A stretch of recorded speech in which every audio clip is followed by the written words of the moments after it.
ఆంధ్రప్రదేశ్ ప్రభుత్వం ఇప్పుడు రైతుల నుంచి వరి కొనుగోళ్లు చేపడుతోంది. అయితే వడ్లు కొన్న తర్వాత అకౌంట్లలోకి మనీ 24 గంటల్లోనే వచ్చేలా చేస్తామని పౌర సరఫరాల శాఖ మంత్రి నాదెండ్ల మనోహర్ తాజాగా చెప్పారు.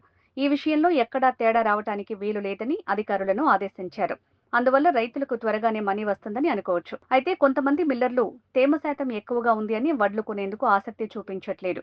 ఈ విషయం మంత్రి దృష్టికి వచ్చింది. ధాన్యంలో తేమ 25% ఉన్నా రైస్ మిల్లర్లు కొనాల్సిందే అని మంత్రి ఆదేశించారు.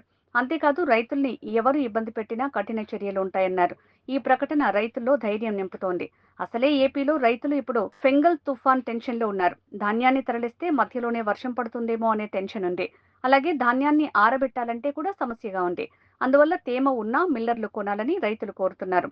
తేమను పోగొట్టే టెక్నాలజీ మిల్లర్ల దగ్గర ఉంటుంది కాబట్టి వారే ఈ విషయంలో అనుకూలంగా ఉండాలని రైతులు కోరుతున్నారు. రాష్ట్రంలో వరి కొనుగోళ్ల అంశంపై కృష్ణా జిల్లా గుడివాడలో రెవెన్యూ, వ్యవసాయ శాఖల అధికారులతో మంత్రి నాదెండ్ల మనోహర్ సమీక్ష జరిపారు.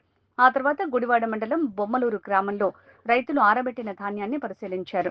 ధాన్యంలో ఎంత తేమ ఉందో ముందుగా రైతు సేవా కేంద్రాలు పరిశీలించి చీటీపై రాసి ఇవ్వాలని, రైతులు ఆ చీటీని మిల్లర్లకు ఇవ్వాలని సూచించారు. తద్వారా మిల్లర్లు ఆ ధాన్యం కొనాల్సిందే అని మంత్రి ఆదేశించారు.